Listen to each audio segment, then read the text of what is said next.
قال رسول الله صلى الله عليه وسلم من يضمن لي ما بين لحييه وما بين رجليه Ajman লাহুল জান্নাহ।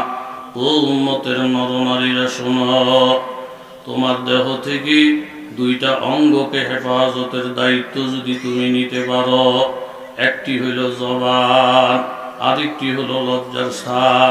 জিনা ব্যভিচার থেকে বাঁচো, জবানকে গীবত শিকায়ত থেকে বাঁচাও, মিথ্যা কথা থেকে বাঁচাও। আল্লাহর নবীর হাদিস, আল গীবাতু আশাদ্দু মিনাজ জিনা।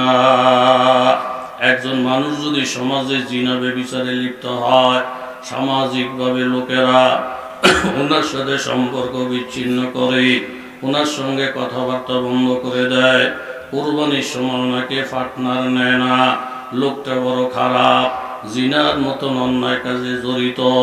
আল্লাহ নবী হাদিসে ইরশাদ ফরমান, কোন জিনাকারী জিনা করার পরে আল্লাহর কাছে যদি মাপ চায়, সূরাতুত তাহরিমে আল্লাহ তাআলার ঘোষণা, ইয়া আইয়ুহাল্লাযীনা আমানু তুবু ইলাল্লাহ তাওবাতান নাসুহা আসা রাব্বুকুম আইয়ুকাফিরা আনকুম সাইয়্যাতিকুম ওয়া ইউদখিলাকুম জান্নাতিন তাজরি মিন তাহতিহাল আনহার।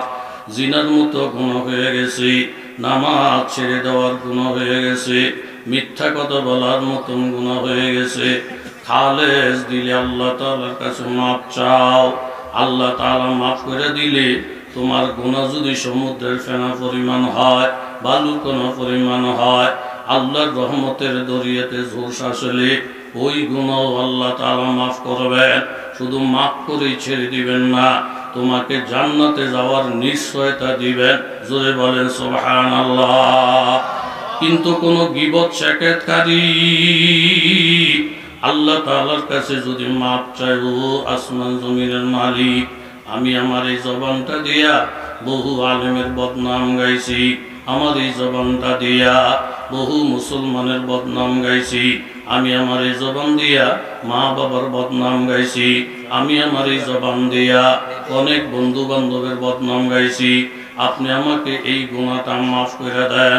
আল্লাহ তাআলা বলবেন, বান্দা তুমি যে গীবত শিকায়তের গুনাহ করেছ, এই গুনাহ আমি আল্লাহ তাআলা মাফ করব না, বরং যার বদনাম তুমি গিয়েছ ভিতরে ভিতরে পিছনে পিছনে, তাদের কাছে গিয়া মাপ চাও। ফাইন ফানিয়াত হাসানাতুহু আবলা আইয়ুবজা মা আলাই উখিজা মিন খাতায়াহুম ফাতুরিহাত আলাইহি সুম্মা তুরিহা ফিন্নার। মুসলিম শরীফের রিওয়ায়াত।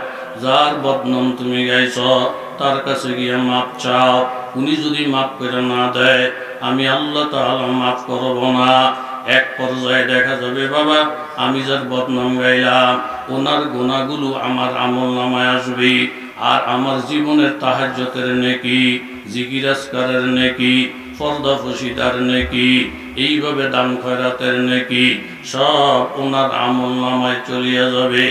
আমার নেক আমল দিয়া গুনাহগার লোকটা জান্নাতে চলে যাবে, ওই গুনাহগারের বদগুলা নিয়া আমার মতো নেককার জাহান্নামে চলে যাব।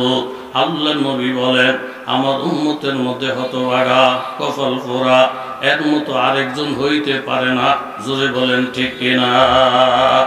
এই জন্য এলাকার তরুণ যুবক বাবারা, পর্দানিশীন মায়েরা, মুরব্বী বাবারা, দুইটা অঙ্গরে হেফাজতের দায়িত্ব নেওয়া। এক নম্বর হইল জবান, দুই নম্বর হইল লজ্জার স্থান, জিনা ব্যভিচার থেকে হেফাজত করা। ওয়ালা ফাশা ফিল কাউল আয-জিনা ইল্লা কাসুরা ফীহিমুল মাউত।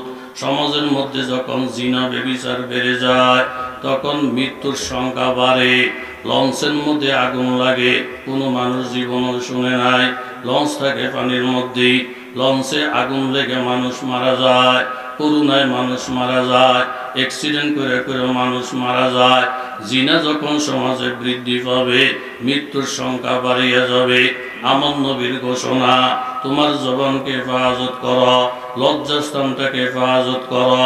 এই দুইটা অঙ্গ হেফাজতের দায়িত্ব যারা নেবে, আমি নবী তাকে জান্নাতে নেওয়ার দায়িত্ব নিলাম। সুবহানাল্লাহ বলবেন না পরে? আর একটু জোরে, আর একটু জোরে বলেন সুবহান। হুজুর কয় মাগো টের পাইছি, স্বামী একটা গালি দিলাম না 10টা জবাব দেন। আপনার সিধা করার ঔষধ আমার কাছে আছে। এক বোতল পানি ভরা দিলেন, নেন এই পানি ভরা যত্ন করে আলমারি ধুয়ে দিবেন। স্বামী এসে যখন ঝগড়া স্টার্ট করবে, পানি ভরা মুখে দিয়ে চুপ করে ছায়া থাকবেন। একটা জবাব যদি দেন, এক ফোঁটা পানি যদি বাইরে পড়ে আপনি মরবেন। এক ফোঁটা পানি ফেরের ভিতরে যায়, ফার্স্টটা ফোলাবেন মরব। এই পানি ভরা লইয়া টাল্টি পাল্টি চলতো না। কথা জোরে বলেন ঠিক কিনা? যেমন রুগী তেমন হইল ডাক্তার।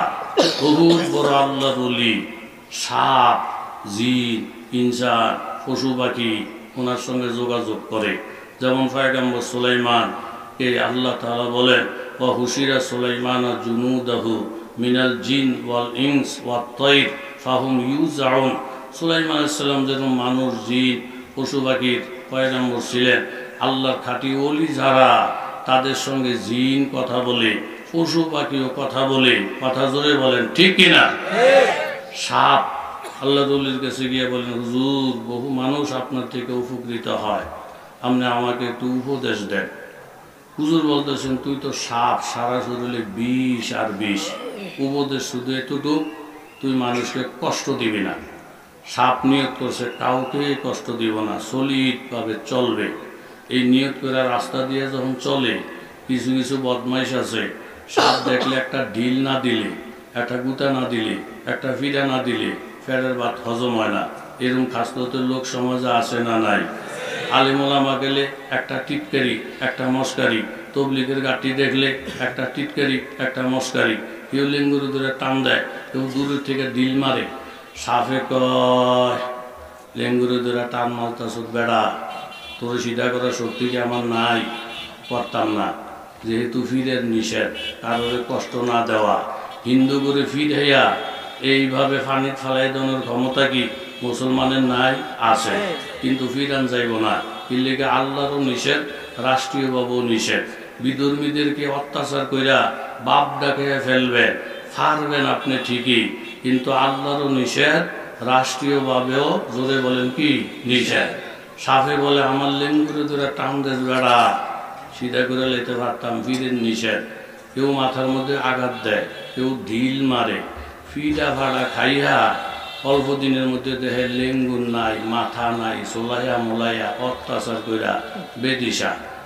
এবারে চিন্তা করতেছে আল্লাহ ফিরে যে নির্দেশ দিছে, এই নির্দেশ লয়ে আর 15 দিন চললে আমার রুটাও শেষ করে লাগবে। কথা বলেন ঠিক কিনা? দেখি ওজিফাড়া বদলান যায় কিনা। গেছে আল্লাহ রলির গেছে, আল্লাহ রলি তো কিরে লেঙ্গুর কো, মাথা কো, টুপি কো, দাড়ি কো, নামাজ কো, পর্দা কো, সব দিয়ে শেষ। হুজুর পাবলিকের টাই না, লেঙ্গুর মেঙ্গুর সব আউলিয়ে লইছে। তো তুই কি করছ? হুজুর আমি কি করবো, আমি বোবার মতো চাইয়ে রয়েছি। চাইয়ে রইছত কা? আপনারা নিষেধ করছেন, মানুষের কষ্ট দেওয়া নিষেধ, এই জন্য আপনার হুকুম পালন করে চুপচাপ বসে রয়েছি। আল্লাহ রলি বলেন এর লেগেই তোরে কথা বলি না, জ্ঞান বুদ্ধি কর।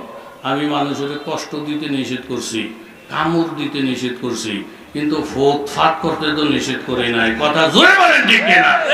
আমরা কারোর আঘাত করব না, ফিরাইব না, দৌড়াইব না, শাসন করব না, কিন্তু কেউ যদি উজ্জা আমাদের গায়ের উপরে পড়ে তাহলে ফোট ফাট করা নিষেধ করা যাবে না। কথা জোরে বলেন ঠিক কিনা? একটা মুসলমান যদি ফুট করে আওয়াজ মারে, নারে তাকবীর বলে চিল্লানি মারে, বাতেল ফলানের জায়গাও পাবে না। জোরে বলেন ঠিক কিনা? এই জন্য দোস্ত কথা লম্বা না। স্বামী স্ত্রীর মধ্যে ঝগড়া, দুইজন দুই করে, এর মধ্যে বহুত তাবিজ, তোমার কিচ্ছু ধরে না। স্ত্রী এক করে, স্বামী আর এক করে, এর মধ্যে আইসে চোর। চোর আইসে যখন বউর কানের জিনিস গলার হাত ধরে টান দিছে, বেটি তো মা গো, চোরাই তো জিনিস নিব, কুদ্দুর করে তো আমারও নিব। তাড়াতাড়ি করে ঘর থেকে উঠা স্বামী যে করে গিয়া স্বামীরে জড়াই ধরছে। স্বামী কয় মাশাআল্লাহ, এই মহব্বত পাওয়ার লেগে কত তদবির, কাম হইল না। আজকে দিন মাশাআল্লাহ গভীর রাত্রে আমার জড়াইয়া ধরছেন, আল্লাহ আপনার ন্যাক হায়াত দেখ। বিবি কয়ে কথা আস্তে আস্তে কর, ঘর সুদ ঢুকছে। ওমা সুদ দুইকে আমার জিনিসপত্র লয়ে যখন টানাটানি আরম্ভ করছে, আমি ভাবলাম এই টাইমে যদি দুইজনের দুই দল, জামের এক দল, আমার এক দল, উমুকের এক দল, হুমুকের এক দল, এক একজনে এক জায়গায় ঘুরে থাকি, আমারও নিয়ে বার জিনিসপত্র নিব, সব গিনফিতা বাদ দিয়া দৌড় দিয়া আপনার আমি জন এক হয়ে গেছি, আমগো ঐক্যমত দিকে ওই চোরায় ফলাইয়া যায়। কথা জোরে বলেন ঠিক কিনা? স্বামী একটা লাভ দুইটাকে ও চোর, ও চোর। কথা শোনো, ভবিষ্যতে যদি আমগো স্বামী স্ত্রীর মধ্যে আবার ঝগড়াঝাটি দেখা দেয়, তুমি কিন্তু আবার আইস, তোমারে না দেখলে বউ সিধা হইতো না। কথা পরিষ্কার, কথা এইটাই। এখনো যদি সব মুসলমান ঐক্যবদ্ধ হইয়া যায়, ইহুদি নাসারা ফরনের জায়গাও পায় না। কথা জোরে বলেন ঠিক কিনা? এই জন্য দোস্ত 60টা তসবির কথা বললাম। সুবহানাল্লাহ 100, আলহামদুলিল্লাহ 100, লা ইলাহা ইল্লাল্লাহ 100 বার, আল্লাহু আকবার 100 বার, ইস্তেগফার করবেন 100 বার। ইস্তেগফার যদি কেউ মনোযোগ সহকারে পড়ে, 5টা পুরস্কার। 1 নম্বর রহমতের বৃষ্টি, 2 নম্বর আল্লাহ তাআলা সন্তান দিবেন, মাল দিবেন, আর 3 নম্বর ওয়ায়াজআল লাকুম জান্নাতিন ওয়ায়াজআল লাকুম আনহারা, বাগ বাগিচা বাড়াইয়া দিবেন এবং নদ নদী খাল বিল পুকুর এগুলোর মধ্যে জোয়ারের পানি ভরপুর করে দিবেন, কৃষকদের কাজে যেন সমস্যা না হয়। এখন স্বামী এসে ঝগড়া, বিবির মুখে জোরে বলেন কি কথা বলেন কি, যতই ঝগড়া করে জবাব নাই, দ্বিতীয় দিন ঝগড়া জবাব নাই, তৃতীয় দিন ঝগড়া জবাব নাই, চতুর্থ দিন স্বামীর মন নরম হয়ে গেছে, বিবি আজকে 3টা দিন এত ঝগড়াঝাটি করতেছি, তুমি একটা জবাবও দাও না। তুমি তোমার জবানকে হেফাজত কইরা আমার ইজ্জত যেমন রক্ষা করছ, আমিও আমার জবানকে হেফাজত কইরা তোমার ইজ্জত রক্ষা করার ওয়াদা করতেছি।